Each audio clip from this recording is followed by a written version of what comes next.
Hablemos del Apocalipsis. Sí, ese libro. Seguro que solo con oír su nombre, a más de uno se le pone la piel de gallina. Vienen a la mente imágenes de juicio, de catástrofe. Pero, ¿y si os dijera que nos han contado mal la película? Quiero que me acompañéis en un viaje para redescubrirlo, no como un guión de terror, sino como lo que es en el fondo, una carta de amor pastoral, una auténtica inyección de fe escrita en mitad de la tormenta. Juntos vamos a aprender a leerlo para encontrar lo que de verdad esconde, una esperanza brutal. Y aquí está la gran pregunta, ¿no? El quid de la cuestión. ¿Es el Apocalipsis un mapa detallado del fin del mundo, como nos han vendido el cine y las novelas? ¿O es algo mucho, mucho más profundo y personal? Una carta de supervivencia espiritual para una comunidad que estaba sufriendo de verdad. Para encontrar la respuesta, tenemos que quitarnos de la cabeza todas esas ideas preconcebidas y viajar. Viajar en el tiempo, al siglo I, a la isla de Patmos, al mundo de su autor, Juan. Vale, ¿cuál va a ser nuestra hoja de ruta para desentrañar este tesoro? Muy sencillo, 4 pasos. Primero, vamos a ver por qué este libro fascina y aterra a partes iguales. Después, cogeremos la llave que lo abre todo, su género literario. Con esa llave en la mano, aprenderemos a descifrar su lenguaje secreto, sus símbolos. Y os prometo que al final, lo que vamos a encontrar no es terror, sino un mensaje de esperanza tan potente que puede cambiarnos la vida hoy. Venga, pues empecemos por el principio, por confrontar al gigante. La reputación del Apocalipsis le precede, ¿verdad? Durante siglos ha sido una fuente de fascinación para unos y de un miedo terrible para otros. Es un libro que se ama y que al mismo tiempo se evita. ¿Por qué pasa esto? A ver, seamos sinceros, nadie llega a leer el Apocalipsis con la mente en blanco. Nuestra cabeza ya viene cargada por décadas de cultura popular. Hemos visto películas que usan su nombre como sinónimo de caos y guerra. Las librerías están llenas de novelas que lo pintan como una hoja de ruta hacia la destrucción. Y claro, toda esa lente cultural nos ha distorsionado la visión, creando una mezcla muy peligrosa de miedo y una fascinación un poco morbosa que al final nos aleja de su verdadero mensaje. Y aquí damos con la raíz de todo el lío. La cita lo dice clarísimo. Una interpretación literal es macabra. ¿Por qué? Porque te lleva a construir una escatología falsa, o sea, una idea del fin de los tiempos basada en el puro miedo, y no en lo que el texto quiere decir de verdad. Intentar leer el Apocalipsis al pie de la letra es como intentar leer una partitura de música como si fueran las noticias del telediario. Estás usando las notas equivocadas y el resultado es un ruido horrible. Es terror, no la sinfonía de esperanza que el autor compuso. Entonces, si leerlo literalmente es un error garrafal, ¿cómo narices se supone que hay que leerlo? Bueno, pues aquí viene la clave, la llave maestra que lo abre todo. Para entender de una vez por todas el Apocalipsis, primero tenemos que entender qué tipo de libro es. Vamos a entrar en el fascinante mundo de su género literario. El Apocalipsis pertenece a un género muy concreto. La palabra apocalíptico nos suena a destrucción, pero sorpresa, viene del griego apocalipsis y no significa destrucción, significa revelación, quitar el velo. Esto no era ciencia ficción sobre el futuro, era literatura de resistencia para el presente. Nacía en momentos de crisis para comunidades oprimidas y usaba un lenguaje en clave, simbólico, no para predecir el futuro, sino para desvelar una verdad del cielo. En medio de todo este sufrimiento, Dios nos ha abandonado y su justicia va a ganar.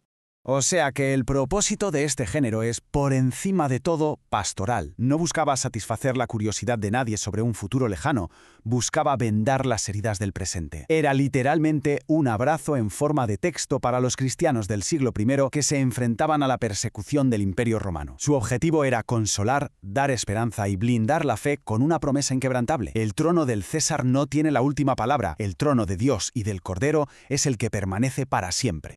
Vale, ya lo tenemos. Es literatura de crisis con un fin pastoral.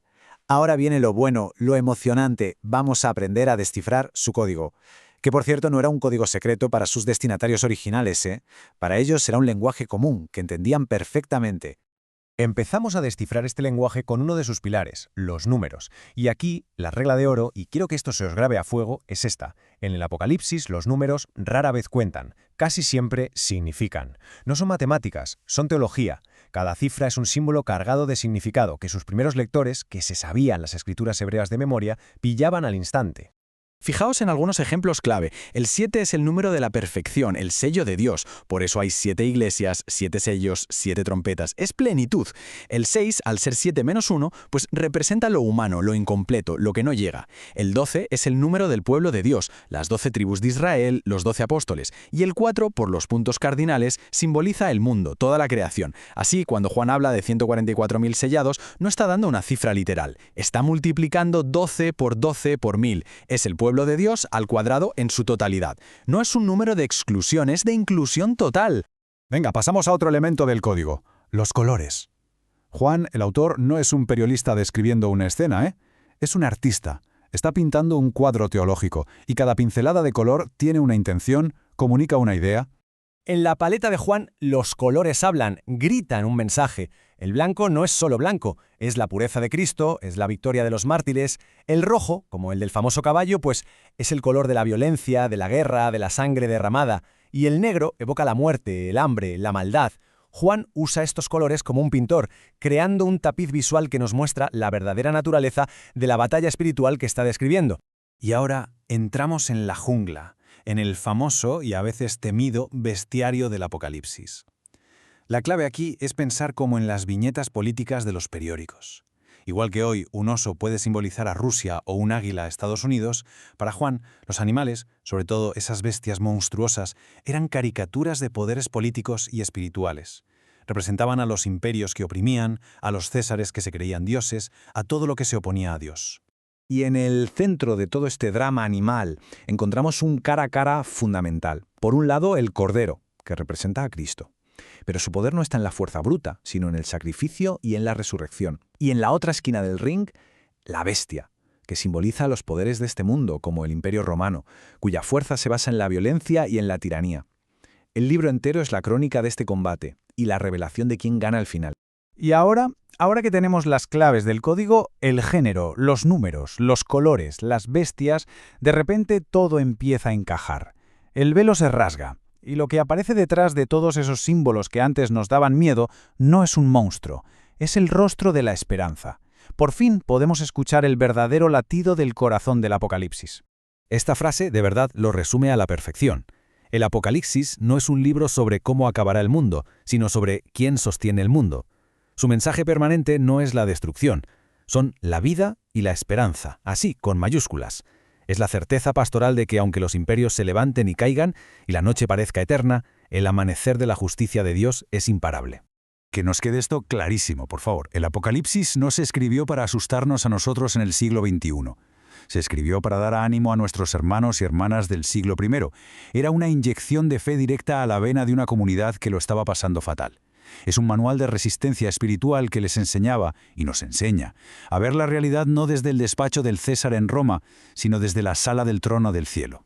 Entonces, ¿cuál es nuestra guía práctica para leerlo hoy? Aquí la tenéis, en 4 pasos. Primero, a leer sin miedo. Hay que acercarse buscando consuelo, no sustos. Segundo, recordar siempre el contexto. Esto es una carta para gente que sufre. Tercero, y esto es vital, a decodificar, no a literalizar, interpretar los símbolos. Y cuarto, lo más importante, encontrar el centro de todo. Y el centro siempre es el mismo. El Cordero ha vencido, y la esperanza y la justicia de Dios tienen la última palabra. Siempre. Y con esto llegamos al final. Y os dejo esta pregunta para que le deis una vuelta. ¿Y si la auténtica revelación del Apocalipsis no es un calendario de eventos futuros, sino el desvelamiento de una verdad que nunca cambia? Que la esperanza es la fuerza más poderosa del universo, invencible incluso frente al mayor de los caos. Quizá esa es, al final, la carta de amor que Juan de Patmos quería que leyésemos hoy.